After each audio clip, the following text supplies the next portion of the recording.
Good morning, coolest coast. It is time for Coffee with Kristin and Tina.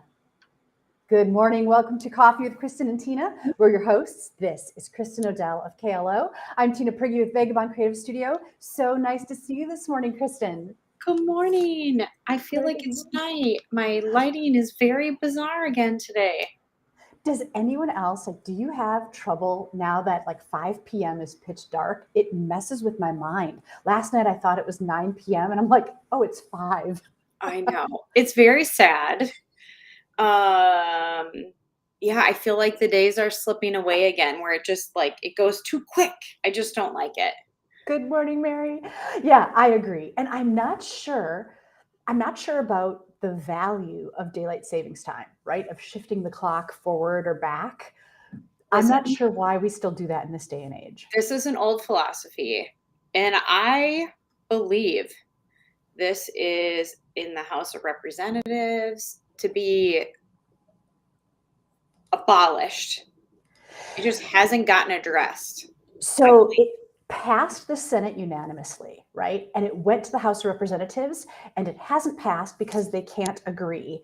And I heard that the sticking point in some of the articles I read said that some people want it to be the fallback time, right? So the time that we're at right now would be the time going forward. And the other faction wants the spring ahead hour to be the hour. What does it matter? Just choose one. Yeah, I don't even care. I mean, I don't love that it is so dark so early now. So if I were choosing, I would say in spring, let's spring forward and then leave it alone. But for the love, come on, can we just decide and stop doing this to ourselves?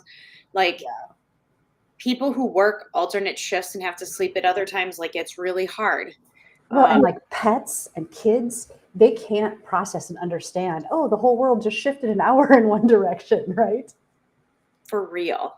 And Mary makes a good point. There are states that don't participate in daylight savings time. Yeah, I think Indiana is one of them. And maybe Arizona? I think you're right. This is just another reason to move to Arizona. I'm just going to say that. It also makes it complicated. We were trying to coordinate a Zoom with Kamogawa, right, which is on Japan time, obviously. And knowing that daylight savings time was coming up, it was breaking my mind. Okay, I understand what the time change is now, but once we fall back, it really shouldn't be that complicated. I know. It is silly. Yeah, I think to your point, the girls have done really well with this now, but obviously it's easier to get up in the morning because you gain an hour back. Right. But I do think that it's very hard. When the girls were little, I think it was very hard on them. Yeah. And Mary just mentioned too, working as a CNA, residents also don't know how to process necessarily or understand. Right. When you're on a schedule and when you're on a medication schedule, anything like that. Yeah. Do you take your medications at the same time? Right. Hey, you mentioned Japan. You shared a pretty cool meme. I'm going to put it up. Or maybe I mentioned Japan. We mentioned Japan. I'll take credit for that. So I'm going to give a shout out to my girl Kayla. So after our show last week, we talked about how kind and just genuinely compassionate, we're going to say the country of Japan is. She sent me this, and I chatted with Tina before. We're going to take that. There's an @ page here. It's called the Good News Movement. I'm going to take the fact that this is on there means that this is real news. This is not fake news. That's what we decided. Yeah, you're right. You haven't verified it, but it absolutely seems like something that could so definitely be true in Japan. Right. So it says a train station in Japan had plans to close, but noticed a high school student still using it. For her, they decided to keep it running until she graduated. That's Japan for you. That is very cool. It's so great. I love it. I love that support of your community, right? They knew that her high school success depended on her getting there. Yeah. And dedicated keeping a whole train line going. Right. And we can talk about transportation just locally really quickly. So I had the incredible opportunity once again to attend 100 Plus Women Who Care, which if you guys don't know about it, I will throw it. Julie Ripley's been on the show with us. She's amazing.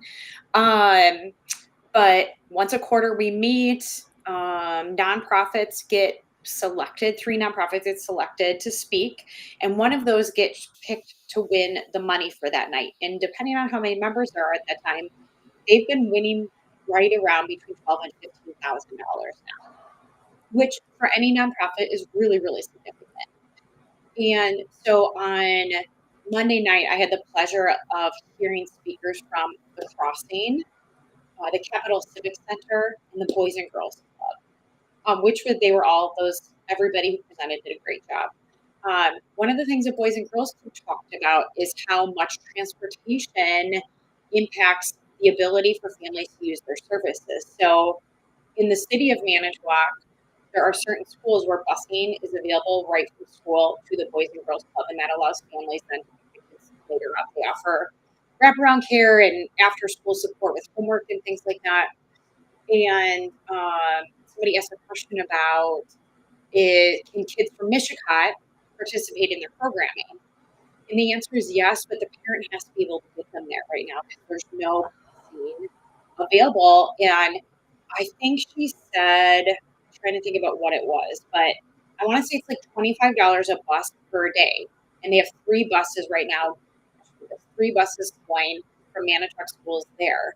So if they were able to get a bus from Mishicot, like if you think about it, $75 a day right now times 5 days a week, times however many weeks, like that expense of busing kids really adds up. And so they just got some grant money for transportation. And obviously Boys and Girls Club won on Monday night, so they get the money for this quarter. But just thinking about how just that little piece of transportation, how much that is impacting families in our community and kids in our community not being able to use those services. And when you think, I know there's a real cost associated with it, but in the grand scheme of things, if you totaled up that number that would go towards transportation and compared that to the impact that participating in those programs has on those kids and their future trajectory, I think there's no comparison. It's like a no-brainer. I was just going to say, it's an investment. It's not an expense. Right. And I think we could do so much better in transportation as a whole. Like, I've got a little video clip since we were talking about trains in Japan. It's a video clip of a bullet train arriving in the station. And it's just, being in a Japanese train station is one of my happy places. I just love it. But just look at how like sleek and fun it is. And we don't have anything even remotely similar. Mm-hmm.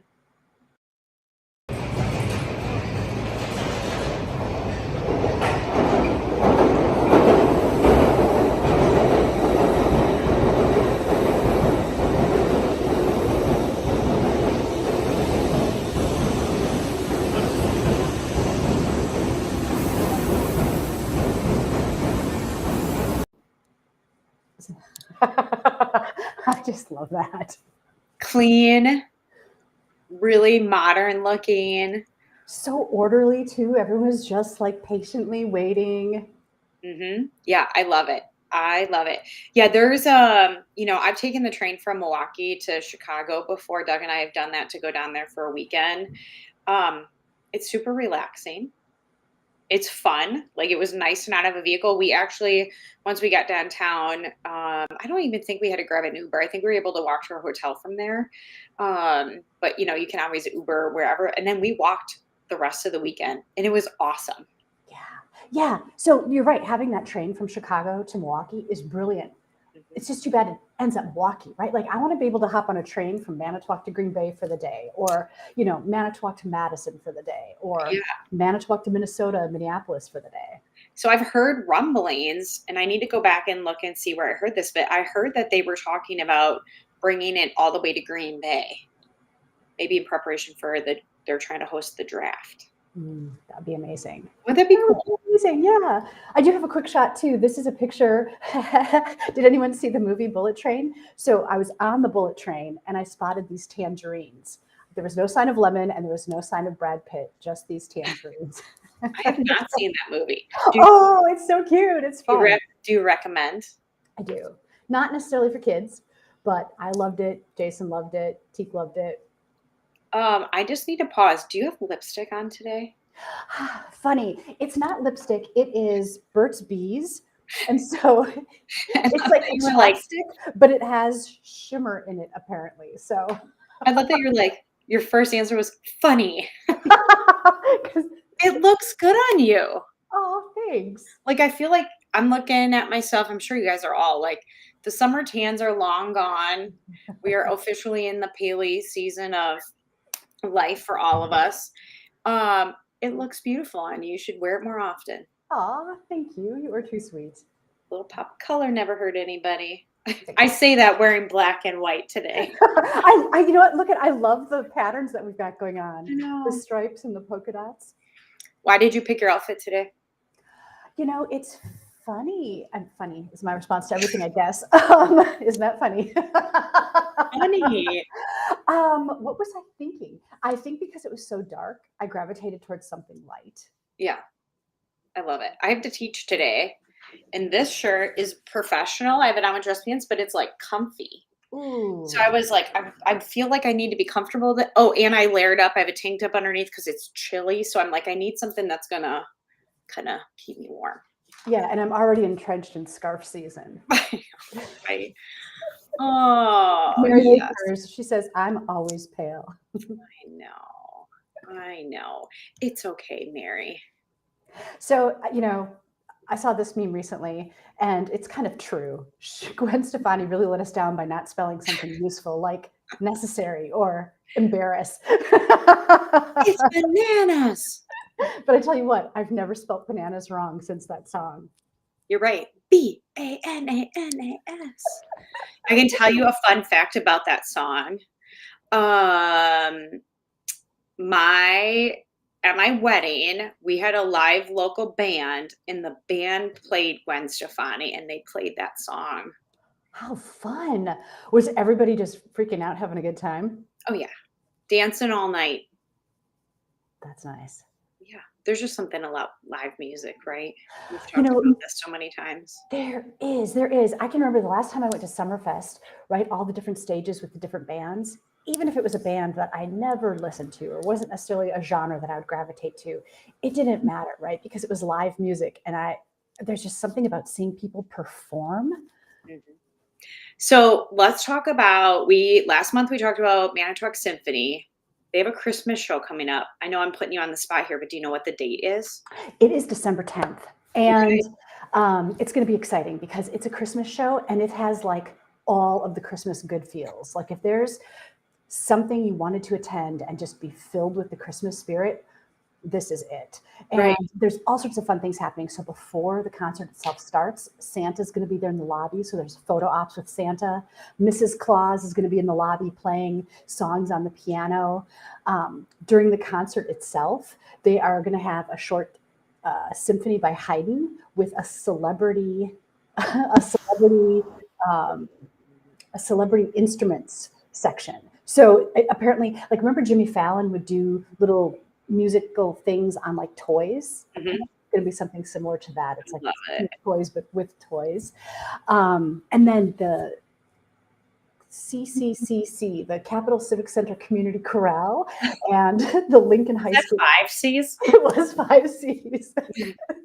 And the Lincoln High School Chamber Choir, they're going to be joining the symphony on stage to actually sing like some John Rutter carols and things. So it's just going to be, all the good feels. I love it. So you guys, show tickets for Manitowoc Symphony are fairly reasonable for an adult ticket. And I don't know, I'm guessing this is still the case, but for the Halloween show, we were able to get student tickets, I think, for $10.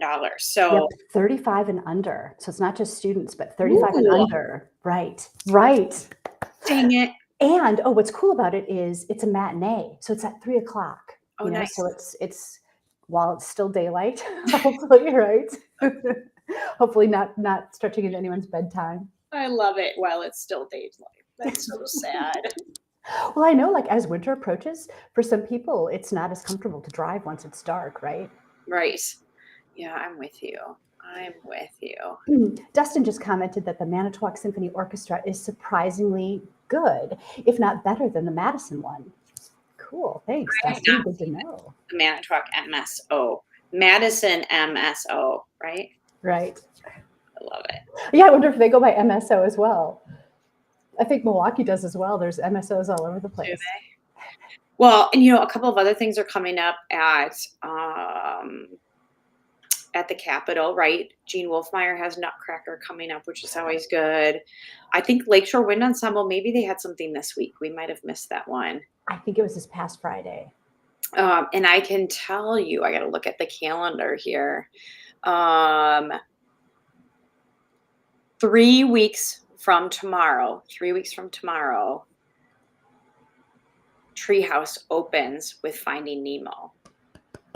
So get your tickets for that also through Treehouse. And there's other cool Christmas stuff coming up that you shared. And this is all at the Mikado Theater. I just had to grab this and share this with you guys because, first of all, I love that little theater. It's so fun. It's kind of like dinner theater if you've never been there before. You can get pizza and snacks. But the other thing is, look at this cool lineup for the weekends in December. So Friday, Saturday, and Sunday nights, they're running all these Christmas shows. The Nightmare Before Christmas, Elf, which is one of my personal favorites, Me too. National Lampoon's Christmas Vacation, A Christmas Story, and then the Paw Patrol Christmas. How fun. So well planned out, and it's affordable. It's a great family thing to do. I just would love to see them. Family-owned business. They're kind of reinvigorating, again, that old theater. So go support them. And how fun to see those movies on the big screen again. I know. I love it. Yeah, we always make a point to watch those movies over the holidays. But you're right. Always seeing it on the big screen, having movie theater popcorn. It's just, there's something about it that's different. Yeah. Diane says, greetings from Milwaukee. Love knowing all the fun events coming to Manti. Mm-hmm. What's cool too is you can get pizza. They took out a row of chairs. So it's chairs, tables at that theater. So you can have pizza while you're watching a movie. And yeah, you can totally spread out. Tina, do you know when the Evergleams start in Manitowoc? Since we're talking about people not knowing what's all here, when does Evergleams start? Oh, I just saw something about this, and I think it's December 8th. Okay. Let's see. Talk amongst yourselves. Here, I'm going to put this up. I'm going to find out. But you're reading a book, and this is a snippet from that book. Let's talk about this. I am. So I am reading a book called The 5 a.m. Club, and it's really about how do we start our day very early, but with intent. So you're starting your day off. You're getting a start. You're being physically active. You're being thoughtful in your morning. And what does that mean in terms of what you accomplish for the rest of the day? And I had to snap a picture of this, and you might see this on my social media for my business as well. But it says dedication and discipline beats brilliance and giftedness every day of the week. And A players don't get lucky. They make lucky. Each time you resist a temptation and pursue an optimization, you invigorate basically your energy. Oh, what a powerful statement. They make lucky. That's right. Right. So that is really about, because it's not always I don't know if you guys have heard of the book of the comfort crisis, basically, but like being uncomfortable and having to push through things is mentally and physically good for you. Yeah, right? It's a way to grow, right? Yes, it is required for growth mindset. And one of the things this book teaches is actually like you can challenge and rewire your brain to work harder and to work more efficiently. And so doing hard things like getting up at 5 o'clock in the morning to start your day, while it can be super challenging, can be really rewarding. And I'm going to give you an example of it because I typically get up for the gym. I get up and I go, and I'm out of bed by like 5:30 and I'm at the gym by 6 o'clock. But yesterday I had a huge workload for the day, and I thought, I'm used to getting up. I think I just need to get up at the same time. I'm going to grab a cup of coffee, throw my favorite hoodie on, and I'm going to go sit down at my desk. I worked from 5:30 until 7 o'clock yesterday morning. Oh my gosh. I got so much done. I felt so good about my day because I felt caught up. And then not only that, but like got my kids to school, did that stuff. I was still going at like 8 o'clock last night, and I felt good. Like I actually had more energy. You would think like you got up early. Would you really? But I felt so awesome yesterday. So I'm just saying, give it a try. That's awesome. And the name of that book again is? The 5 a.m. Club. And so it does part of that, inherent in the title is getting up early, like starting your day. Is that an important piece? Mhm. Yeah, you can't accomplish a lot if you don't start early. Yeah. It does feel like when you get ahead of the day and you get a lot accomplished before like the day officially starts, it does feel rewarding. Yeah, and I think there's also this philosophy. I think you and I might have talked about this in person, but the concept of I'm getting up just in time to get the kids to school, or I'm getting up just in time to go to work. You're rushing into your day versus like I'm going to get up and I'm going to do something that physically develops me, or I'm going to get up and be thoughtful about my day, or I'm going to get up and have like prayer devotion time and meditate on my day. It's a different entry into the day than just my alarm went off, I'm going to fly out the door. It's just different. Yeah, I totally agree. Okay, Kay wanted to know what theater it was that we were talking about that had the Christmas movies. Mikado. It's the Mikado Theater. It's right downtown in Manitowoc, across from Washington Park. Is it still called Lakeshore Cinema, or is it called the Mikado now? It's called the Mikado, but it once was Lakeshore Cinema, and I think it's adjacent to Jen's Java, if you know where that is, Kay. Can you put that? Actually, maybe what I'll do, you guys, is I will throw a link to this. Was from a social media post for the Mikado. I'll throw that in the links just in case you're looking for it. Oh, awesome. And Evergleams on 8th, it looks like it starts Thanksgiving Eve and runs through January 7th. Oh, nice. So that's for the Christmas parade. So we'll see Evergleam. If you're downtown Manitowoc for the Christmas parade, you will see Evergleams. And Dustin asked, is it where OMT is? It is where WOMT guys start, hence the name World Only Mikado Theater. Right. Thanks for that, Dustin. That is correct. Nicole said, I find that feeling of productivity in my evenings second wind. I think that's a family trait at times. Nicole, that is totally in the zipper blood, for sure. That's my amazing cousin, Nicole. She and I have that. We both, yeah, there's definitely a second wind to the day, but I'm telling you, man, I have more clarity in the morning to be more thoughtful about the work. Sometimes at night I feel more scattered, or, I'm getting stuff done, but it's maybe not as effective or efficient as it is in the morning. So Nicole, are you a morning person? Do you get up early and start the day, or kind of a just-in-time morning person? She's an early riser. She is, okay, and still gets a second wind. Mm-hmm. Yes. As much as I want to be, I'm not yet. So Tina, you are experiencing a bit of jet lag coming back from Japan. Has that leveled out at all? Because I know you were kind of up some early in the mornings. Yep, much better now. Lean into this opportunity of being up early. I thought I could, but not sure anymore. But I think it's past. I think with the shifting of the clocks. The shifting of the clocks actually benefited you to get up. Like if you were ever going to make a switch to getting up earlier, right now is the time. Okay, pick a new topic. No, I know. I don't know. It's got to be a whole mind shift, I guess. Jason's an early riser though, isn't he? He's up early. Sometimes, yeah. On the comment earlier, yeah, Nicole is an early riser, but here's a fun family fact. My grandma Zip, her key line was, you can sleep when you're dead. So she was early, right? I mean, she had 7 children. My grandfather worked out of town. She worked full time. I mean, and this is back in the day, she worked full time, right? And her days were filled with work and kids and school uniforms, and she would bake homemade bread every day because that was part of like what you had to do.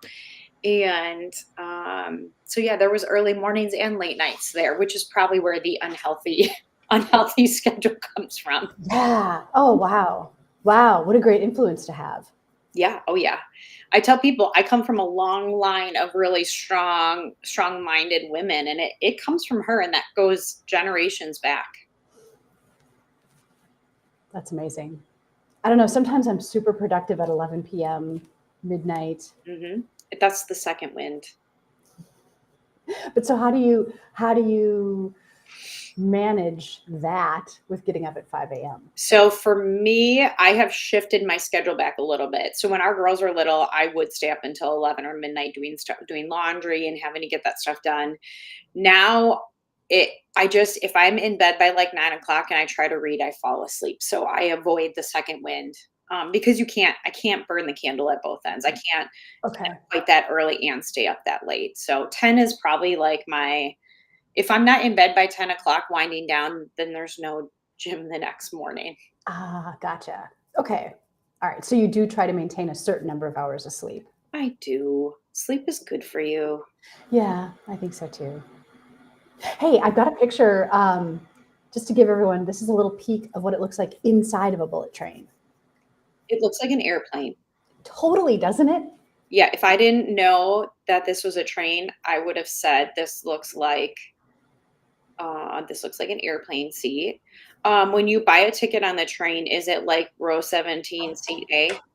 So you can do it two ways. You can see we've got reserved tickets there, and that's what's sticking out above the tray. Yep. So that confirmed that those were our seats. But they also have cars that have unreserved seats. The only danger is you saw all those people queuing up. If you don't have a reserved seat, you may not be guaranteed a seat. Yeah. So Tina, you told me something off air that you were able to kind of read and go with the flow as it pertains to speaking Japanese this time more than any other time. Can you just tell people watching what you've done since the last time you were there to get more fluent in Japanese? Thanks. Well, yeah, this was my best time yet. Just communication, comfortability. I've been studying Japanese since college. I lived there for 3 years, several decades ago. But ever since, I've just been keeping up. But since the last time I was there, especially, I watch Japanese anime every day with my son. We watch it in Japanese and read the subtitles. And then every week, I do a little Japanese language class with some other girls. There's a girl from Hokkaido that leads it. So we're continually like honing our speaking of it, right, and understanding of it. And then I just practice Japanese kanji as often as I can. And scrolling Facebook, I follow a lot of Japanese sites. And so if there's something written in Japanese, I don't always do it because it takes a lot of mind power, but sometimes I'll stop and just see okay, can I identify any of this? Can I read some of this? Can I understand what it's trying to communicate? Sure. And kanji is the picture letter system that they use for writing. Exactly. So for those of you who are like, can I learn a new language? Can I get better at a second language or third language or fourth language? The answer is 100% yes. Yeah, Tina has proved that it is totally possible. And it really enriches the experience, right? Like going to a country and traveling around is cool. But if you can actually communicate, if you can read what's going on around you, if you can express yourself or have a conversation, it just takes it to the next level. Right. Did you feel any more like welcomed or part of the bigger group because you could communicate, or they were like, oh, look at you speaking Japanese. Yes, please come talk with us. Yeah. It just really felt good. I wasn't just a typical tourist standing there on the corner. Mm-hmm. Do you have any tips? So I know you. Mary, that's so cool. Mary said her nephew's taking Japanese. Awesome. What school does he go to, Mary? We'd love to know. Where does he live? If you were going to give, so you love language, all different languages. If you were to give somebody advice on how to get started, do you have any tools that you really love to use? Any language apps or anything like that? Duolingo is a great app. It is free, and it's a great way to start to get accustomed to a language. I would choose a language that you have some interest in, whether it's you want to learn more about the art and the literature of that country, or it's multimedia that it's putting out, or because you maybe want to travel there, or because you have lineage that extends back there, or you know what I mean, some motivation. To just randomly choose a language isn't going to keep you motivated. And then think about learning it like a child learns any language, right? Like to learn English, you just listen and listen and listen, right? And babies hear baby talk and everything that's going on around them. And not until they're 2 or so do they finally say mama, right? Like it takes all that time just to first verbalize something. So you have to do a lot of listening and allow yourself to start at the very basics. And then if you can get your hands on any like elementary school books, that is a great way to learn a language, because those elementary children are also learning the language in the same way. Right. Well, and I would imagine, and I could be wrong, but there are apps out there for us, that I use with the kids to learn, to have them learn letters and learn words and things like that. I'm wondering if you can get either turn the language that's available on those apps into another language, or if you can find an app that is available automatically in another language just to start practicing.